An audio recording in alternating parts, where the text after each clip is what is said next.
Hello students, welcome to our channel fun with maths. बच्चों, last video में हमने RS Agarwal class 8 का exercise 10A का 16, 17, 18 कंप्लीट कर लिया था। आज हम लोग करेंगे 19, 20, 21। तो 19 एंड 20 बच्चों ना सेम एज 18 नंबर के जैसे ही है, मतलब उसको अज्यूम करके आपको करना होगा। 21 थोड़ा डिफरेंट है, ठीक है। चलिए मैं बताती हूँ आपको। तो बच्चों 19 नंबर स्टार्ट करते हैं। इसमें है A dealer gets rupees 56 less if instead of selling a chair at a gain of 15%, it is sold at a gain of 8%। ठीक है, find the cost price of the chair. मतलब इसमें ये बोला है कि अगर वो मतलब ये जो डीलर है वो अगर वो 15% प्रॉफिट में बेचता है तो उसको 56 रुपीज़ और ज़्यादा मिलेगा। ठीक है, और अगर 8% में मतलब 8% प्रॉफिट में वो बेचता है तो उसको 56 रुपीज़ कम मिलता है। लेकिन वो बेचा कितने में, वो 8% प्रॉफिट में बेचा है, तो इसलिए उसको कितना कम मिला है, 56 रुपीज़ कम मिला है। लेकिन अगर वो 15% प्रॉफिट में बेचता तो उसको 56 रुपया और ज़्यादा मिल सकता था। तो उसका कॉस्ट प्राइस क्या होगा चेयर का। ठीक है, तो ये बिल्कुल भी 18 के जैसा ही है। हम लोग चलिए स्टार्ट करते हैं। सबसे पहले हम लोग जो चेयर है उसका प्राइस तो हमको पता नहीं है ना, तो इसको हम लोग अज्यूम कर लेंगे। ठीक है, let the cost price of a chair is 100 rupees. ठीक है, चेयर का अगर कॉस्ट प्राइस 100 रुपीज है, ठीक है, उसके हिसाब से हम लोग उसको पहले दोनों का प्रॉफिट निकालेंगे। अगर 15% पे हम बेच रहे हैं तो हमको कितना मतलब मिलता है, और 8% में मिल रहा है तो 8% में बेचते हैं तो हमको कितना मिल रहा है। If the dealer sell the chair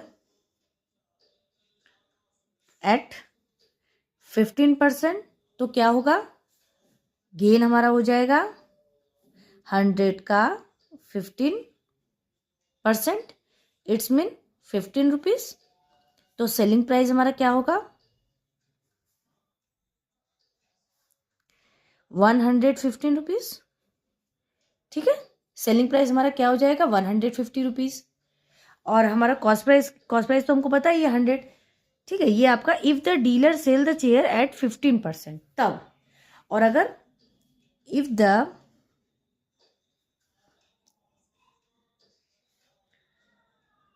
sells the chair at 8%, 8%, तब क्या होगा, तब गेन कितना मिलेगा, 100 का 8%, इट्स मीन 8 रुपीज। 100 का 8% मीन्स 8 रुपीज। ठीक है, अब इसका सेलिंग प्राइस क्या हो जाएगा, 108 रुपीज। क्योंकि सेलिंग प्राइस का मतलब क्या होता है, कॉस्ट प्राइस प्लस प्रॉफिट। तो कॉस्ट प्राइस का यहाँ पे आपका था मतलब यहाँ पे कॉस्ट प्राइस हम लोग अज्यूम किए थे 100 रुपीज़ प्लस 15 रुपीज़ हम लोग को मिला, तो वो हो गया 150 रुपीज़ सेलिंग प्राइस हो गया। और इसमें अगर 8% प्रॉफिट पे हम बेच रहे हैं तो हमारा सेलिंग प्राइस क्या हो जाएगा, 108 रुपीज़। लेकिन यहाँ पे हमको कितना बोला है, यहाँ पे हमको ये बोला है कि अगर हम 15% प्रॉफिट में चेयर को बेचते हैं तो हमको 56 रुपीज़ और ज़्यादा मिलेगा।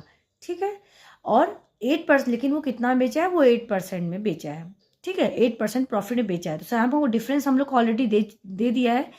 तो सबसे पहले हम लोग जो हमारा ये है, हम लोग 100 के बेसिस पे, अगर हम लोग 100 कॉस्ट प्राइस माने हैं तो हम लोग 100 के बेसिस पे जो हमारा प्रॉफिट आया, जैसे इसका प्रॉफिट क्या आया, अगर 15% के हिसाब से बेच रहे हैं तो 15 रुपीज़ प्रॉफिट आया, और अगर 8% के हिसाब से बेच रहे हैं तो 8 रुपीज़ प्रॉफिट आया। तो इन दोनों की जो डिफरेंस है, इन दोनों के प्रॉफिट में जो डिफरेंस है वो कितना आया, क्योंकि हमारा दिया तो यही है ना, हमको मतलब कॉस्ट प्राइस तो उसका पता नहीं, लेकिन वहाँ पे हमको डिफरेंस दे दिया है। लेकिन हमने यहाँ पे कॉस्ट प्राइस अज्यूम किया है कि 100 रुपीज़ है, तो 100 रुपीज़ के हिसाब से पहले हम ये चेक करेंगे कि अगर हम 15% के हिसाब से बेच रहे हैं तो हमको 15 रुपीज़ मिल रहा है, और अगर हम 8% के हिसाब से 8% प्रॉफिट के हिसाब से बोल रहे हैं तो हमको 8 रुपीज़ मिल रहा है। तो इन दोनों का डिफरेंस क्या होगा, तो सबसे पहले हम इनका डिफरेंस निकालेंगे।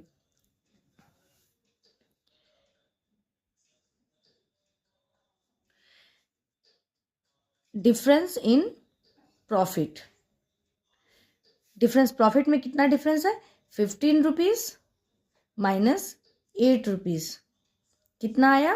15 रुपीज माइनस 8 रुपीज, 7 रुपीज। ये हमारा डिफरेंस है। ठीक है, तो देखिए बच्चों, हमको यहाँ पे सम्स में हमको यही दिया हुआ है कि 56। अब यहाँ पे 56 हमारा जो उसका कॉस्ट प्राइस, जो रियल कॉस्ट प्राइस है, उसके हिसाब से हमारा जो डिफरेंस है वो 56 रुपीज है। लेकिन यहाँ पे हमने जो 100 रुपीज अज्यूम करके किया है, उसके हिसाब से हमारा डिफरेंस कितना आया? 7 रुपीज। तो हम लोग इसको कैसे करेंगे? हम लोग इसको यूनिटरी मेथड के थ्रू करेंगे। देखिए इसको कैसे लिखेंगे? If the difference is 7 rupees, if the difference is 7 rupees, then the CP is, CP कितना था? 100 रुपीज होगा। अगर हमारा डिफरेंस आ रहा है 7, अगर हमारा डिफरेंस 7 रुपीज होता है तो कॉस्ट प्राइस कितना है? 100। क्योंकि हमको यहाँ पे देखिए, और हमको कॉस्ट प्राइस निकालना है, तो जो हमको निकालना है वो हमेशा इस साइड रखेंगे।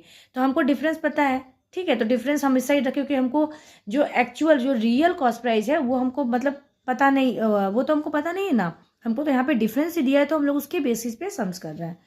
फिर if the difference is 1 rupees, then the cost price is 100/7। ठीक है, 100/7 रुपीज हो जाएगा कॉस्ट प्राइस। ठीक है, लेकिन इफ द डिफरेंस इज, कितना दिया हुआ है? 56 rupees. If the difference is 56 rupees, then the cost price 100 into 56 divide by 7। ठीक है, ये हो जाएगा 7 8 जा 56। आंसर क्या आया? 800। ठीक है, 800 रुपीज हमारा कॉस्ट प्राइस है। जो चेयर का प्राइस है वो कितना है? वो हमारा है 800 रुपीज। ठीक है, तो कॉस्ट प्राइस क्या होगा? Cost price of a chair is 800 rupees. Clear? तो बच्चों चलिए हम लोग अब स्टार्ट करते हैं 20 नंबर। 20 नंबर में क्या है? A cycle was sold at a gain of 10%। ठीक है, साइकिल को बेचा गया 10% गेन पे।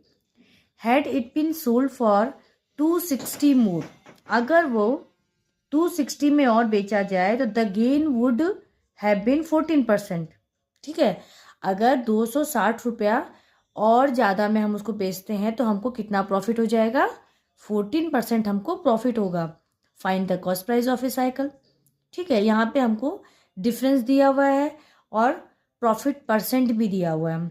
ठीक है, प्रॉफिट परसेंट भी दिया हुआ है और डिफरेंस भी दिया हुआ है। तो यहाँ पे भी हमको उसी तरीके से करना है बच्चों जैसे हम किए थे।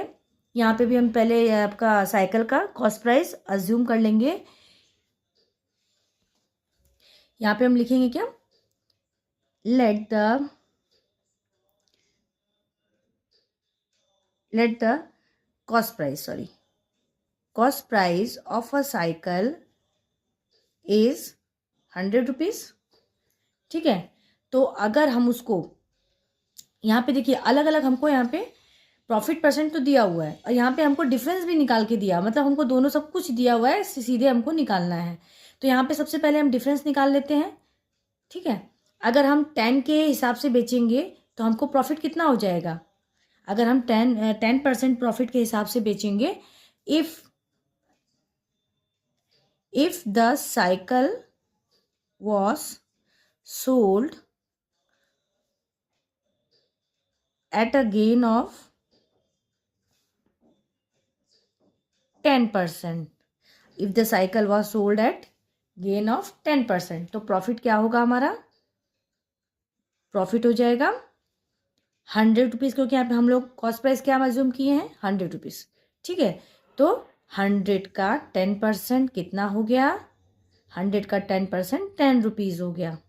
ठीक है, और उसका सेलिंग प्राइस तो हमको निकालने का ज़रूरत है नहीं, वो तो सीधे सीधे मालूम चल रहा है कि अगर 100 कॉस्ट प्राइस है तो उसमें 10 प्लस कर देंगे, वो आपका सेलिंग प्राइस निकल जाएगा, वो निकालने की ज़रूरत नहीं है। और अगर if the cycle was sold eight gain of, कितना बोला है यहाँ पे, अगर हम लोग साइकिल 14% पे 14% प्रॉफिट पे बेचते हैं तो हमारा प्रॉफिट क्या होगा, सेम इसी की तरह करेंगे। तो प्रॉफिट हो जाएगा हमारा 100 का 14%, इट्स मीन 14 रुपीज़। ठीक है, तो इन दोनों का बीच का डिफरेंस हमारा कितना आया, 4 रुपीज़। ठीक है, यहाँ पे डिफरेंस ऑलरेडी हम लोग को सम्स में कितना दिया हुआ है, सम्स में हम लोग को डिफरेंस दिया हुआ है 260। ठीक है, 260 हम लोग को सम्स में डिफरेंस दिया हुआ है कि अगर हम लोग 10% के बजाय उसको 14% पे बेचते तो हमको 260 और मिलता। तो यहाँ पे हमको डिफरेंस निकाल लेना है। जैसे difference in profit, in profit according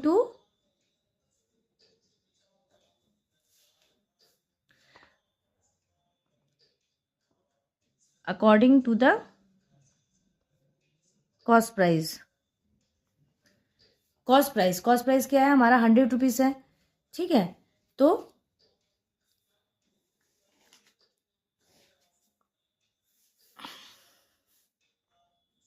100 rupees cost price हमारा क्या है, 100 रुपीज़। ठीक है, तो उसके हिसाब से हम लोग निकाल रहे हैं। तो 14 minus 10, it's mean 4 rupees. 4 rupees हमारा डिफरेंस आया। और हमारा सम्स में क्या दिया हुआ है, हमारा सम्स में दिया हुआ है 260 रुपीज़। ठीक है, सम्स में हमारा क्या डिफरेंस दिया हुआ है, 260। तो इसको भी हम लोग यूनिटरी मेथड के थ्रू निकाल लेंगे कि अगर हमारा डिफरेंस 4 रुपीज़ है तो हमारा कॉस्ट प्राइस क्या होगा, 100 रुपीज़। अगर हमारा डिफरेंस 1 रुपये है तो कॉस्ट प्राइस हमारा क्या, कॉस्ट प्राइस हमारा 100/4 हो जाएगा। अगर हमारा डिफरेंस 260 रुपीज़ है तो कॉस्ट प्राइस क्या होगा, निकालेंगे। ठीक है, if the difference is 4 rupees then the CP is 100 rupees. ठीक है, if the difference is 1 rupees then the CP is 100/4 rupees. If the difference is 260 rupees, if the difference is 260 rupees then the CP is, इसको हम यहाँ solve कर लेंगे।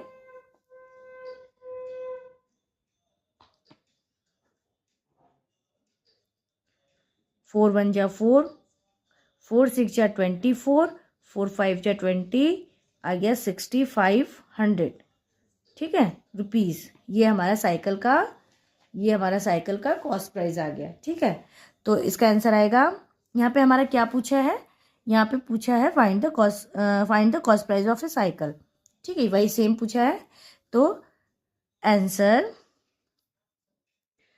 Cost price of a cycle is 6500 rupees. ठीक है, अब हम लोग स्टार्ट करते हैं नंबर 21। चलिए हम लोग स्टार्ट करते हैं 21 number. Sonu buys 40 kg of wheat at 12.50 per kg and 30 kg of wheat at ₹14 per kg।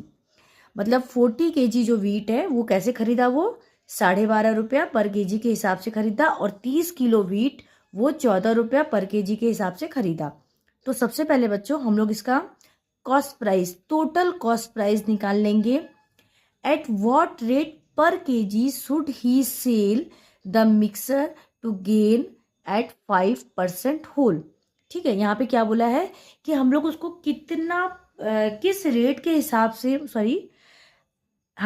कितना रुपया पर केजी के हिसाब से हम लोग उसको बेचेंगे कि होल मिक्सचर, जैसे जो टोटल हमारा 70 kg हुआ ना, 40 + 30 70 kg हो गया। 70 kg का हमको टोटल, 70 kg पे हमको टोटल 5% प्रॉफिट होना चाहिए। तो हमारा पर केजी का रेट क्या होगा, ठीक है, मतलब कितना रुपया में हम उसको बेचे कि पर केजी हमको 5% उसको टोटल पे, मतलब टोटल पे 5% प्रॉफिट और पर केजी तो बराबर ही है। ठीक है, लेकिन यहाँ पे पर केजी का रेट भी पूछा है। At what rate per KG, किस रेट पे बेचा जाए कि उसको होल, पूरा जो होल है सारा 70 केजी जो गेहूं है आपका, उस पे उसको 5% का प्रॉफिट होगा। तो सबसे पहले हम यहाँ पे कॉस्ट प्राइस निकाल लेते हैं। 40 केजी वीट कॉस्ट प्राइस कितना हुआ, 12.50 इंटू 40। ठीक है, और 30 केजी वीट कॉस्ट प्राइस क्या होगा, 14 इंटू 30 केजी। ठीक है, ये हमारा केजी है और ये हमारा रुपीस। ठीक है, अब हम लोग इसको पहले निकाल लेंगे। तो यहाँ पे हमारा क्या आया, इस रेट के हिसाब से हमारा आया 500 रुपीज़ और इस रेट के हिसाब से हमारा कितना आया 420 रुपीज़। तो इसको हम प्लस कर लेंगे, हमारा आंसर आएगा 920 रुपीज़। इसको भी यहाँ भी प्लस कर लेंगे, 70 केजी वीट कॉस्ट प्राइस। ठीक है, ये आ गया 70 केजी वीट का कॉस्ट प्राइस हमारा ये आ गया। ठीक है, अब यहाँ पे हमको क्या बोला है, हमको ये बोला है कि कितना में इसको हम बेचे कि हमको होल पे 5% का प्रॉफिट हो। तो ठीक है, इस पे हम 5% का प्रॉफिट निकाल लेते हैं। 5% प्रॉफिट ऑन द वीट। अगर हमको 5% प्रॉफिट वीट पे हो रहा है तो हमारा कितना होना चाहिए, 920 रुपीज़ का 5% कितना आएगा,